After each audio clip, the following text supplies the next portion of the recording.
ጤና ይስጥልን እንደምን አላችሁልን የቻናላችን ቤተሰቦች። ይህ እናንተ የኢትዮ ትረካ ነው።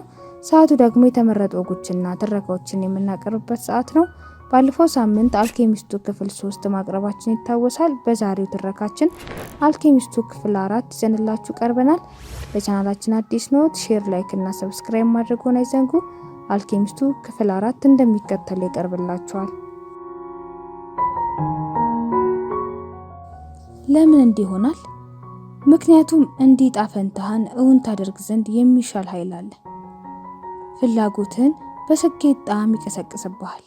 አረጋዊ በጎቹ መመርመር ጀመሩ። እናም አንደኛው በግ ሽባ መሆኑን ተረዱ። ብላቴናው በጉ ከመንጋው መሃል ብልሁና ብዙ ሱፍ የሚያስገኘው በግ በመሆኑ ሽባነቱ እንደማያሳስብ አብራራላቸው። ሀብቱ የት ነው ያለው? ግብጽ ውስጥ ነው፣ ፒራሚዶቹ አካባቢ። ብላቴናው ተናደደ። አሮጊቷም እንዲሁ ነበር ያሉት። እሳቸው ግን ምንም አላስከፈሉት። ሀብቱን ለማግኘት ንግሮችን መከተል አለበት። እግዚአብሔር ለሁሉም ሰው ሊከተለው የሚገባውን መንገድ አዘጋጅቶለታል። እሱ ላንተ የተወልህን ንግሮች ማንበብ ብቻ ነው ያለብህ። ብላቴናው ሊናገር ሲል አንዲት ቢራቢሮ በእሱና በሽማግሌው መሃል ብር ብላ አለፈች። ቢራቢሮዎች ጥሩ ንግሮች ስለመሆናቸው አያቱ የነገሩትን አስታወሰ። ልክ እንደ ዋንዝቢትና ተስፋ እንደማድረግ፣ ልክ እንደ እንሽላሊትና እንደ ባለ አራት ቅጠሉ ሰንበሌጥ። ልክ ነው አሉ አረጋዊ የብላቴናውን ሐሳብ አንብበውበት። ልክ አያት እንዳስተማሩ እነዚህ ጥሩ ንግሮች ናቸው። አረጋዊው ኮፍያቸውን አነሱት። ብላቴናው ባየው ነገር ክው አለ። አረጋዊው ከወርቅ የተሰራ በከበረ ድንጋዮች ያጌጠ የደረት ጥሩር ለብሰዋል። ብላቴናው ትናንት ያየውን ብርሃን አስታወሰ። እውነትም ንጉስ ናቸው። ሌቦች እንዳያስቸግሯቸው ይሆናል ራሳቸውን የለወጡት። እንካ እነኝህን አሉ አረጋዊው ባጣጥሩ መሃል ላይ የተቀመጠ የነበረውን አንድ ነጭና አንድ ጥቁር ድንጋዮች ለሱ እያቀበሉ። ኡሪምና ቱሚም ይባላሉ። ጥቁሩ አዎንታዊ፣ ነጩ ደግሞ አሉታን ያመለክታል። ንግሮች ማንበብ ስትቸገር እነዚህ ያግዙሃል። ሁሌም አንድ ተጨባጭ ጥያቄ ጠይቅ። ሆኖም የምትችል ከሆነ የራስን ውሳኔ ወስን። ሀብቱ ያለው ፒራሚዶቹ ጋር ነው። ይህን ታውቃለህ። 6ቱን በጎች ያስከፈልኩ ግን መወሰን እንድትችል ስለረዳሁክ ነው። ብላቴናው ድንጋዮቹን ቦርሳ ውስጥ ጨመራቸው። ከዚህ በኋላ ውሳኔው የራሱ ነው። የምትደራደረው ስለ አንድና አንድ ነገር ብቻ መሆኑን አትዘንጋ። የንግሮችንም ቋንቋ አትዘንጋ። ከሁሉም በላይ ደግሞ እጣ ፈንታህን እስከ መደምደሚያው ድረስ መከተል አትርሳ። ከመሄዴ በፊት ግን አንዲት ትንሽዬ ታሪክ ብነግር እወዳለሁ። አንድ የሱቅ ጠባቂ ልጁን ስለ የደስተኝነት ሚስጥር ተምሮ እንዲመጣ ወደ አንድ ጠቢበ ጠቢባን ይልከዋል። ልጅየውም በበረሃው ለ40 ቀናት ከተዘዋወረ በኋላ በአንድ ተራራ ላይ ከፍ ብሎ የተገነባ ግዙፍ የቤተ መንግስት አጥር ግቢ ደረሰ። እዚህ ነበር ጠቢቡ ሰው የሚኖረው። እናም በገድል በቅድስና ራሱን የለየ ሰው በማግኘት ፈንታ ገና የግንቡን አጥር አልፎ ወደ ዋናው ክፍል ሲገባ የንቦች ቀፎ ውስጥ ያለውን አይነት ሽጉድ አጋጠመው። ነጋዴዎች ይመጣሉ ይሄዳሉ። በየጥጋ ጥጉ ሰዎች እያወሩ፣ አነስ ያለ ኦርኬስትራ ለስላሳ ሙዚቃ ይጫወታል። ደግሞም በዚህ አካባቢ በጣፋጭነታቸው ወደር የማይገኝላቸው ምግቦች በያዙ ትሪዎች የተሸፈነ ጠረጴዛ አለ። ጠቢቡ ከእያንዳንዱ ሰው ጋር ስለሚነጋገር ልጁ እሱን የማናገር ተራ እስኪደርስለት ለ2 ሰዓት ያህል መጠበቅ ነበረበት። ጠቢቡ ልጁ ስለመጣበት ምክንያት ያቀረበለትን ገለጻ በጥሞና አዳመጠው። ነገር ግን የደስተኝነትን ሚስጥር ለማስረዳት ለጊዜው ጊዜ እንደሌለው ነገረው። ልጁ ቤተ መንግስቱን ጎብኝቶ በ2 ሰዓት ውስጥ እንዲመለስም ሐሳብ አቀረበለት። ጠቢቡ 2 ጠብታ ዘይት የያዘ የሻይ ማንኪያ ለልጁ እየሰጠው ከጉብኝት ወቅት ታዲያ አንድ ነገር እንድታደርግልኝ እፈልጋለሁ አለው። በሄድክበት ሁሉ ይህንን ማንኪያ ዘይቱን ሳታፈስ ይዘው ተመለስ። ልጁ አያሌዎቹን የቤተ መንግስት የመወጣጫ ደረጃዎች አይኑን ከማንኪያው ላይ ሳይነቅል መውጣትና መውረድ ጀመረ። ከ2 ሰዓታት በኋላ ጠቢቡ ወደ ነበረበት ክፍል ተመለሰ። እሺ አለ ጠቢቡ። በግብር አዳራሽ ውስጥ የተሰቀሉትን የፐርሺያ ጥልፎች አይታቸዋል? ቤተ መጻሕፍቱ ውስጥ ያሉትን ውብ ብራናዎች ልብ ብልሃቸዋል? ልጁ አፈረ። ምንም እንዳላስተዋለ ተናዘዘ። ሐሳቡ ሁሉ ያረፈው በአደራ የተሰጠውን ዘይት ከመደፋት ማዳን ላይ ነበረ።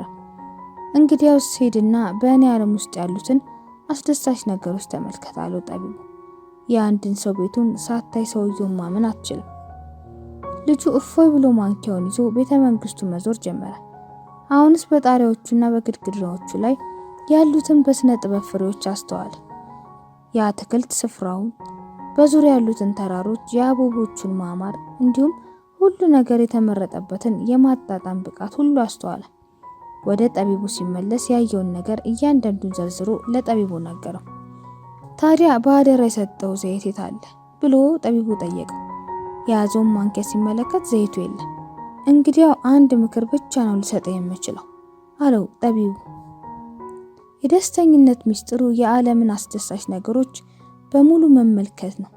ነገር ግን ማንኪያው ላይ ያለውን ዘይት አለመዘንጋት ነው። እረኛው ምንም አልተናገረም። አዛውንቱ ንጉሥ የነገሩትን ታሪክ ገብቶታል። አንድ እረኛ መጓዝ ይፈልግ ይሆናል፣ ይጓዝ። ነገር ግን በጎቹን መዘንጋት የለበትም። አረጋዊው ብላቴናውን ተመለከቱት። ሁለት እጆቻቸውን አቆላልፈው ብዙ ያልተለመዱ እንቅስቃሴዎችን በብላቴናው ራስ ላይ ያከናወኑ። ከዚያ በኋላ እረኛው በጎቹን ይዞ ሄደ። በታሪፋ የመጨረሻው ከፍ ያለ ስፍራ ላይ በሙሮች የተገነባ የድሮ ምሽግ አለ። ጫፉ ላይ የወጣ ሰው አፍሪካን ማየት ይችላል። መልከ ጼዴቅ የሳሌሙ ንጉሥ በዚህ ከሰዓት የምሽጉ ግንብ ላይ ተቀምጠው ስለነበር የሌቫንተር ግፊት ፊታቸው ላይ ይሰማቸዋል። ከአዲሱ ባለቤታቸውና ከአዲሱ ሁኔታ ጋር መላመድ ያቃታቸው በጎች ግራ ተጋብቷል። እነሱ የሚፈልጉት ምግብና ውሃ ብቻ ነው። መልከ ጼዴቅ ከወደቡ የምትወጣውን አንዲት ትንሽ መርከብ ተመለከቱ። ልክ 1/10ኛ ክፍያውን ከተቀበሉት በኋላ አብርሃምን ፈጽሞ እንዳላዩት ሁሉ ብላቴናውን ከእንግዲህ ፈጽሞ አያዩትም። ስራችሁ ይሄ ነው። አማልክቱ እጣ ፈንታ የላቸውምና መሻቶችም ሊኖራቸው አይገባም። እኔ የሳሌም ንጉሥ ግን ብላቴናውን እንዲቀናው አብዝተው ተመኙ። ስሜን ቶሎ ሊረሳው መቻሉ ደግ አይደለም ሲሉም አሰቡ። ደግሜ ብነግረው ይሻል ነበር። ስለ እኔ በተናገረ ቁጥር እኔ መልከ ጼዴቅ ንጉሥ ሳሌም መሆኔን ይገልጽ ነበር። ሰማያቱን ተመለከቱ፣ እፍረት ነገር እየተሰማቸው እንዲህም አለ። ጌታዬ ሆይ እንደተናገርከው ዓለም ሁሉ የከንቱ ከንቱ መሆኑን አውቃለሁ። ነገር ግን ሽማግሌ ንጉሥ በመጠኑ ቢሆን በራሱ ሊኮራ የተገባ ነው። አፍሪካ የተለየች ናት ሲል አሰበ ብላቴናው። በታንጊየር ጠባብ ጎዳናዎች ዳር ካያቸው ቡና ቤቶች ጋር የሚመሳሰል ቡና ቤት ውስጥ ተቀምጧል። አንዳንድ ሰዎች እየተቀባበሉ ትላልቅ ፒፓዎችን ያጨሳሉ። በጥቂት ሰዓት ውስጥ ወንዶች እጅ ላይ ተያይዘው፣ ሴቶቹ ደግሞ ፊታቸውን ተሸፋፍነው ሲተላለፉ፣ ቀሳውስቱ ማማዎች ላይ እየወጡ ሲቀድሱ፣ በአቅራቢያው የነበሩት ሰዎች ሁሉ ተንበርክከው ግንባራቸውን መሬት ሲያስነኩ ተመለከተ።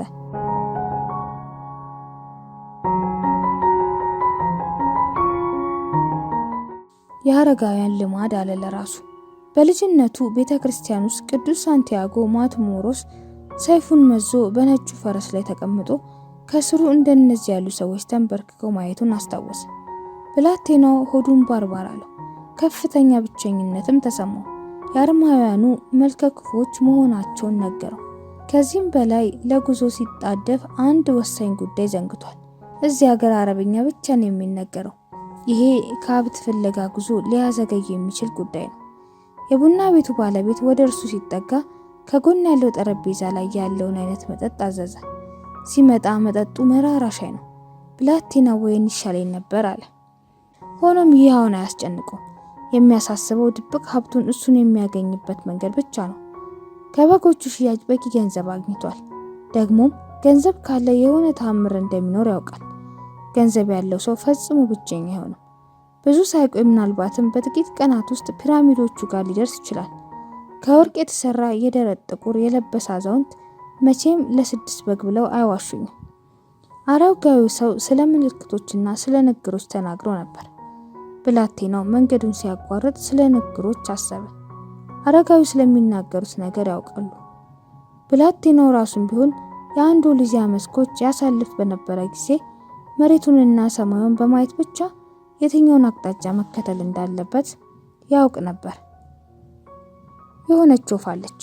የእሷ በአካባቢው መታየት እባብ በአቅራቢያው ያለ ማለት ነው። የሆነ ባለ አበባ ተክል ደግሞ አለ። የእሱ መገኘት እዚህ አካባቢ ውሃ መኖሩን ያመለክታል። በጎቹ እንዲህ ያለውን መረዳታቸውን አስተምረውታል።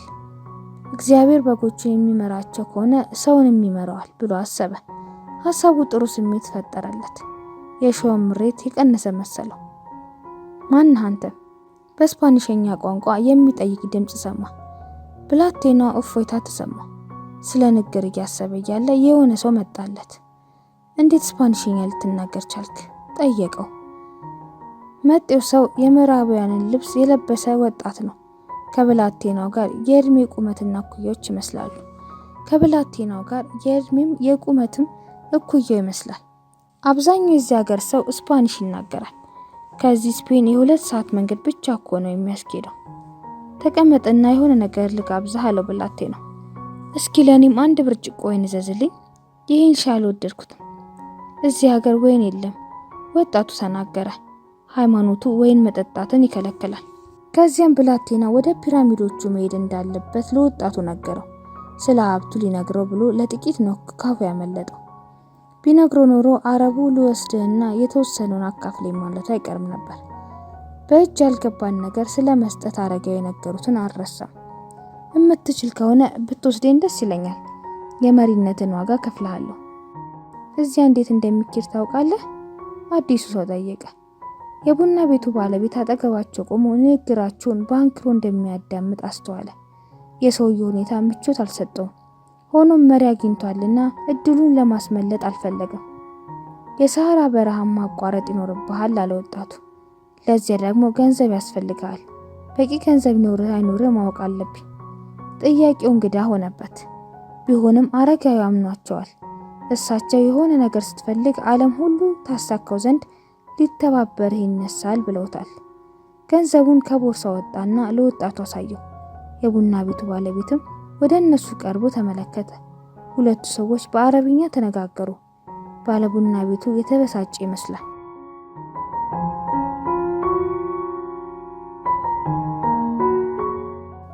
እንውጣ አለ አዲሱ ሰው። እንድንወጣለት ይፈልጋል። ብላቴናው እፎይታ ተሰማው። ሊከፍል ተነሳ። ባለቤቱ ግን ይዞት ብስጭት እያለ ያናግረው ጀመር። ብላቴናው ጠንካራ ነው። ሊበቀለው ፈለገ። ሆኖም ያለው ሰው ሀገር ነው። አዲሱ ጓደኛው ባለቤቱን ወደ ጎን ገፋውና ብላቴናውን እየጎተተ ወጣ። ገንዘብህን ሊወስድ ቢፈልግ ነው አለው። ታንጊየር እንደተቀረው አፍሪካ አይደለችም፣ ወደብ ናት። ሁሉም ወደቦች ደግሞ የየራሳቸው ሌቦች አሏቸው። ብላቴናው አዲሱን ጓደኛውን አመነው። በአደገኛ ሁኔታ ውስጥ ረድቶታል። ገንዘቡን አወጣና ቆጠረው። ነገ ፒራሚዶቹ ጋር መድረስ እንችላለን አለ ወጣቱ ገንዘቡን እየወሰደ። ነገር ግን 2 ግመሎች መግዛት አለብኝ። በታንጊየር ጠባብ ጎዳናዎች አለፉ። በየቦታው የተለያዩ እቃዎች የሚሸጡባቸው መደብሮች አሉ። ትልቁ የመገበያ ሜዳ ጋር ደረሱ። እልፍ ከአላፍ ገበያቶች ይከራከራሉ፣ ይገዛሉ፣ ይሸጣሉ። አትክልቶች ከዶማዎች ጋር፣ ምንጣፎች ከትንባሆ ጋር ለሽያጭ ቀርበዋል። ብላቴናው ግን አይኑን ከአዲሱ ጓደኛው ላይ ፈጽሞ አልነቀለም። ገንዘቡን ሰጥቶታል። እንዲመልስለት ሊጠይቀው አሰበና ወዳጅነታቸውን እንዳያበላሸው ሰግቶ ተወው። ምክንያቱም የዚህን ባዕድ ሀገር ሰዎች አመል አያውቀውም። በአይኔ እከታተለዋለሁ አለ ለራሱ። እሱ ከጓደኛው በጥንካሬ እንደሚሻል ያውቃል። በድንገት በዚያ ወከባ መሃል እስከዛሬ ካያቸው ሁሉ በውበቷ የምታስደንቅ ጎራዴ ተመለከተ።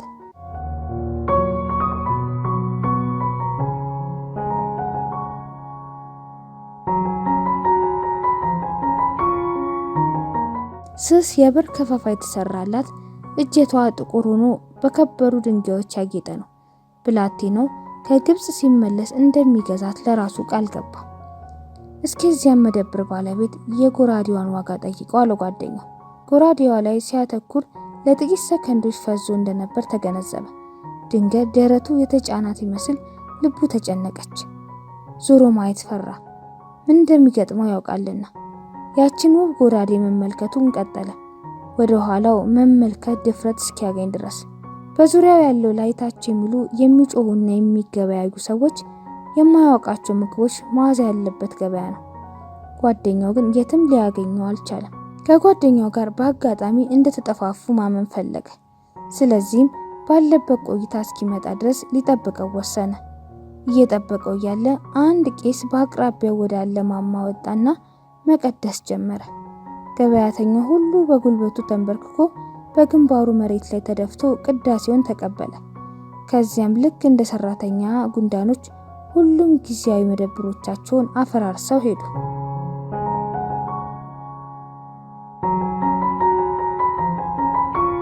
ውድ የኢትዮ ትረካ ቤተሰቦች አልኬሚስቱ ክፍል 5 በሚቀጥለው ሳምንት ፕሮግራማችን ይዘንላችሁ እንቀርባለን። አብራችሁን ስለነበራችሁ እያመሰገንን እስከ ሳምንት መልካም ሳምንት